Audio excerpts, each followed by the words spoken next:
तो दोस्तों पिछले वीडियो में आप लोगों ने देखा कि सऊदी अरब में लेबर लॉ के नए कानून लागू होने के बाद में आप किस तरह से प्रोबेशन पीरियड के दौरान दूसरी कंपनी में जा सकते हैं या अपने घर जा सकते हैं, कॉन्ट्रैक्ट खत्म कर सकते हैं, या आपकी सैलरी के लिए सऊदी अरब की सरकार ने क्या क्या कदम उठाए हैं जिससे कि आपको सैलरी सही मिले, टाइम पर मिले और आधी अधूरी न मिले। तो इस वीडियो में हम देखेंगे कि लेबर लॉ के नए नियम लागू होने के बाद हम सऊदी अरब में किस तरह से दूसरी कंपनी में ट्रांसफर ले सकते हैं, इसके लिए क्या क्या नियम कानून और शर्तें होंगी। तो इससे पहले सूचनाओं के समंदर में गोता लगाया जाए, अगर आप लोग चैनल पर नए हैं तो चैनल को सब्सक्राइब कर लें और वीडियो को लाइक करना और दोस्तों के साथ शेयर करना ना भूलें। तो देखें, कंपनी चेंज करने की दो टर्म है, यानी कि दो स्थितियां हैं। एक तो है कि अपनी कंपनी की मर्जी से किसी दूसरी कंपनी में ट्रांसफर होना और दूसरी है बिना कंपनी की मर्जी के किसी दूसरी कंपनी में ट्रांसफर लेना। तो सबसे पहले हम कंपनी की मर्जी वाला टर्म देखते हैं कि इसके लिए क्या क्या नियम कानून और शर्तें हैं। उसके बाद फिर हम बिना कंपनी की मर्जी वाला भी नियम कानून देखेंगे। तो देखिए, नंबर 1, नए नियम के मुताबिक नॉर्मल हालात में किसी कंपनी से दूसरी कंपनी में ट्रांसफर लेने के लिए वर्कर को सऊदी अरब में मिनिमम 1 साल काम करना होगा। ये पहली शर्त है। 1 साल के बाद आप कोई नया कफील ढूंढकर उसके पास ट्रांसफर लेने की प्रक्रिया शुरू कर सकते हैं। ध्यान रखें, 12 महीने आपके इकामा बनने की तारीख से जोड़े जाते हैं और ट्रांसफर लेने के लिए जरूरी है कि आपका कॉन्ट्रैक्ट कीवा पर डिजिटली साइंड हो। 1 साल पूरा हो जाए तो आपको कोई नई कंपनी ढूंढनी होगी, वो आपके कीवा पर ट्रांसफर रिक्वेस्ट भेजेगा। इसे आपको भी एक्सेप्ट करना पड़ेगा और आपके मौजूदा कफील के पास भी ये रिक्वेस्ट जाएगी तो उसको भी एक्सेप्ट करना होगा। 10 दिनों के अंदर वो एक्सेप्ट कर लेता है तब तो ठीक है, और अगर वो उस पर कोई रिस्पॉन्स नहीं देता तब भी आपका ट्रांसफर प्रोसेस शुरू हो जाएगा और आप कॉन्ट्रैक्ट के हिसाब से नोटिस पीरियड में चले जाएंगे। अब साथ ही साथ नोटिस पीरियड का भी देख लेते हैं। सऊदी अरब के लेबर लॉ के आर्टिकल 109 और 110 में नोटिस पीरियड के बारे में कुछ क्लियर पॉइंट। इसमें पहला है termination of fixed term contract by employee, यानी कि एम्प्लॉय की तरफ से खुद कॉन्ट्रैक्ट टर्मिनेट करना। यानी कि अगर वर्कर खुद कंपनी से रिजाइन कर रहा है या ट्रांसफर ले रहा है तो उसे कंपनी को लिखित में रीजनेबल नोटिस देना होगा। लेबर लॉ में इसके बारे में कोई निश्चित दिन का कोई फिक्स नंबर मेंशन नहीं है, लेकिन आमतौर पर यह सऊदी अरब में 30 दिन माना जाता है। लेकिन अगर आपके कॉन्ट्रैक्ट में 30 के बजाय 60 दिन लिखा हुआ है तो कॉन्ट्रैक्ट में लिखा हुआ पीरियड ही कानूनी रूप से सही माना जाएगा। लेकिन अगर आपके कॉन्ट्रैक्ट में नहीं लिखा है तो ये 30 दिन ही माना जाएगा। इसके बारे में आप अपनी कंपनी की पॉलिसी भी जरूर चेक करें कि उनकी पॉलिसी क्या है। तो उसके बाद नोटिस पीरियड कंप्लीट होने के बाद आपका दूसरी कंपनी में ट्रांसफर हो जाएगा। ध्यान रखें, दूसरी कंपनी में ट्रांसफर का जो प्रोसेस है वो आप जल्द से जल्द करें। अगर ये प्रोसेस पूरा नहीं होता है तो आपके ऊपर हुरूब लग सकता है। इसके लिए मैंने हुरूब के बारे में एक अलग से वीडियो बनाया हुआ है, आप वो देख सकते हैं। लेकिन इसमें दूसरी कंडीशन भी है। अगर आपकी मौजूदा कंपनी आपकी ट्रांसफर रिक्वेस्ट रिजेक्ट कर देती है तब आपका ट्रांसफर नहीं होगा।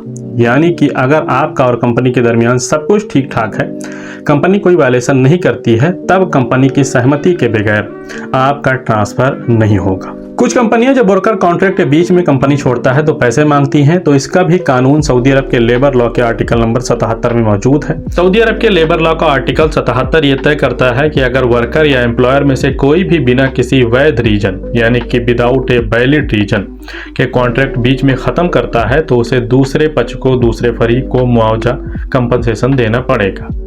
यानी अगर कोई वर्कर कॉन्ट्रैक्ट पूरा होने से पहले ही रिजाइन करता है तो उसे कंपनी को नुकसान की भरपाई करनी पड़ सकती है। ये भरपाई किस हिसाब से होगी ये आपका कॉन्ट्रैक्ट तय करेगा। अगर आपका कॉन्ट्रैक्ट तय अवधि यानी कि फिक्स टर्म है तो जो भी पक्ष कॉन्ट्रैक्ट खत्म करेगा, वर्कर या एम्प्लॉयर, उसे दूसरे पक्ष को, दूसरे फरीक को बाकी बचे कॉन्ट्रैक्ट पीरियड की सैलरी या फिर कॉन्ट्रैक्ट में तय किया गया मुआवजा देना होगा।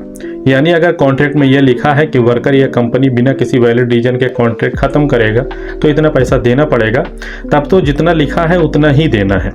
अगर कॉन्ट्रैक्ट में यह तय नहीं है तो आर्टिकल 77 के तहत मुआवजा कुछ इस तरह से तय होता है। इसमें 2 टर्म है।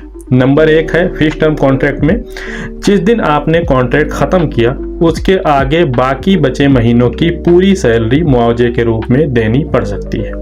यही नियम कंपनी के ऊपर भी लागू होगा और यही नियम वर्कर के ऊपर भी। दूसरा है अनलिमिटेड कॉन्ट्रैक्ट, इसको आप अनिश्चित अवधि वाला कॉन्ट्रैक्ट कह सकते हैं। इसमें हर पूरे साल की नौकरी के लिए 15 दिन की सैलरी की भरपाई करनी होगी। मान लीजिए 1 साल का कॉन्ट्रैक्ट बचा हुआ है तो आपको आधे महीने की सैलरी देनी होगी। लेकिन इसमें एक शर्त यह भी है कि मिनिमम 2 महीने की सैलरी से कम की भरपाई नहीं की जाएगी।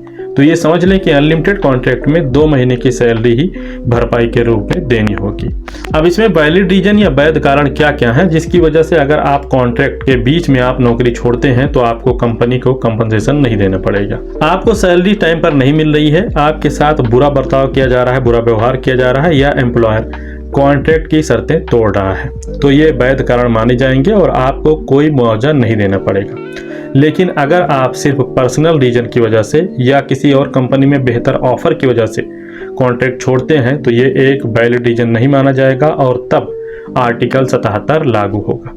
अब यहाँ पर कुछ दोस्तों के सवाल हो सकते हैं कि ये सिर्फ पहले कॉन्ट्रैक्ट पर ही लागू है या हर रिन्यू होने वाले कॉन्ट्रैक्ट पर। तो ध्यान रखें, आर्टिकल 77 हर तरह के कॉन्ट्रैक्ट पर लागू होता है, लेकिन ध्यान रखें कि रिन्यू होने वाले कॉन्ट्रैक्ट में 2 टर्म है। नंबर 1, अगर कॉन्ट्रैक्ट में लिखा है कॉन्ट्रैक्ट को रिन्यू करना कंटिन्यूशन माना जाएगा तो सभी कॉन्ट्रैक्ट एक साथ जुड़े माने जाएंगे, यानी कि लगातार सर्विस। ऐसे में अगर आप बीच में छोड़ते हैं तो आर्टिकल 77 के तहत मुआवजा इसी हिसाब से तय होगा। और अगर हर बार नया कॉन्ट्रैक्ट साइन होता है, नई तारीख, नया कॉन्ट्रैक्ट नंबर, तो उस समय जो कॉन्ट्रैक्ट एक्टिव है उसी पर आर्टिकल 77 लागू होगा। उम्मीद है आप इसको समझे होंगे। अब कई बार होता यह है कि आपने ट्रांसफर की रिक्वेस्ट डाली तो कंपनी फाइनल एग्जिट लगाने की बात कर दी है, यानी कि खुरूज निहाई लगाने की कहती है। तो लोगों का सवाल यह हो सकता है कि क्या ट्रांसफर रिक्वेस्ट एक्टिव हो तो क्या पुराना कफील फाइनल एग्जिट लगा सकता है? तो इसका जवाब है नहीं, कानूनन वो नहीं लगा सकता। इसकी वजह क्या है? जवाब है क्यूआ पर job transfer request under review या पेंडिंग अप्रूवल स्थिति में होती है तो वर्कर सिस्टम में अंडर ट्रांसफर प्रोसेस स्टेटस में चला जाता है। ऐसी स्थिति में अफसर मुकीम सिस्टम फाइनल एग्जिट जारी नहीं करने देगा। अगर गलती से लगा भी देता है तो ये लेबर लॉ का वायलेशन माना जाता है, इसके लिए आप कोर्ट में केस कर सकते हैं। लेकिन कंपनी ने रिक्वेस्ट रिजेक्ट करने के बाद फाइनल एग्जिट लगा दी है तब फाइनल एग्जिट लग जाएगा और इसको रोकने के लिए आपको केस करना होगा। क्योंकि आपका कॉन्ट्रैक्ट पूरा नहीं हुआ है, आपने कोई वायलेशन नहीं किया, कंपनी ने बीच में ही आपको हटा दिया, तब यहाँ पर आपके केस जीतने के पूरे चांसेस हैं। लेकिन आपको हिम्मत नहीं हारनी है, आपको लंबी कानूनी लड़ाई लड़नी पड़ सकती है। इसके लिए आप जो कुछ भी कर सकते हैं करें, लेकिन काम का बैकअप जरूर रखें, यानी कि काम और पैसे का बैकअप। और यही सेम प्रोसेस कॉन्ट्रैक्ट पूरा होने के बाद भी लागू होता है। कॉन्ट्रैक्ट पूरा होने के बाद अगर कंपनी फाइनल एग्जिट लगा देती है तो आप केस भी नहीं कर सकते। आप केस करेंगे तो आप जीत नहीं पाएंगे। हाँ, अगर आपने ट्रांसफर की रिक्वेस्ट डाल दी है तब वो लगाता है, तब नहीं लगेगा। लेकिन अगर कोई रिक्वेस्ट नहीं डाली है, आपका कॉन्ट्रैक्ट पूरा हो गया है और कंपनी फाइनल एग्जिट लगा रही है तो आप कुछ नहीं कर सकते। क्योंकि लेबर लॉ के मुताबिक आपका कॉन्ट्रैक्ट पूरा होने के बाद कंपनी को यह हक है कि वो आपके साथ स्पॉन्सरशिप समाप्त कर दे, यानी कि खत्म कर दे, आपका फाइनल एग्जिट लगाकर आपके देश भेज दे। नॉर्मल सिचुएशन में, यानी कि बिना किसी तामझाम के, बिना किसी वायलेशन के, आपका ट्रांसफर तभी होगा जब आपका इकामा या कॉन्ट्रैक्ट खत्म हुआ हो और आपने पुरानी कंपनी से नया कॉन्ट्रैक्ट एक्सेप्ट न किया हो और आपकी पुरानी कंपनी ने खुरूज निहाई न लगाया हो। अब देखें, बिना कंपनी की मर्जी के ट्रांसफर, बिना कंपनी की इजाजत के ट्रांसफर लेने के लिए जरूरी है कि आपकी कंपनी कोई कानून तोड़ रही हो, लेबर लॉ का कानून तोड़ रही हो, कोई वायलेशन कर रही हो। और इसमें कौन कौन से वायलेशन आते हैं तो देखें, नंबर 1 है सैलरी 3 महीने या इससे ज्यादा समय तक नहीं देना। इकामा या वर्क परमिट 3 महीने से ज़्यादा तक एक्सपायर रहना, यानी कि उसको रिन्यू न करना। कॉन्ट्रैक्ट क्यूआ पर अपलोड नहीं करना। तो कॉन्ट्रैक्ट बनने के 30 दिन के बाद आपको यह हक हो जाता है कि आप अपनी कंपनी से किसी दूसरी कंपनी में ट्रांसफर ले सकते हैं। यानी कि अगर क्यूआ पर आपका कॉन्ट्रैक्ट अपलोड नहीं हुआ तो बिना इजाज़त किसी और कंपनी में भेज देना।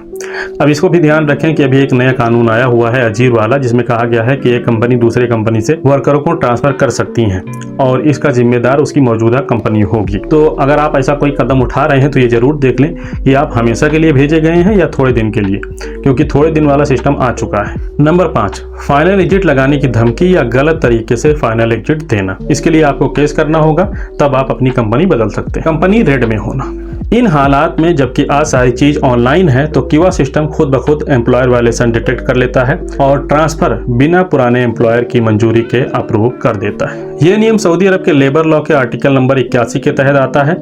किसी भी वाद विवाद की स्थिति में अंतिम फैसला सऊदी अरब का लेबर कोर्ट करेगा। तो ये था सऊदी अरब में एक कंपनी से दूसरी कंपनी में ट्रांसफर लेने का पूरा प्रोसेस। उम्मीद करता हूँ वीडियो आपको पसंद आया होगा। फिर भी कोई सवाल रहे तो कमेंट करें, चैनल पर नए तो सब्सक्राइब करें, वीडियो को लाइक करना और दोस्तों के साथ शेयर करना ना भूलें।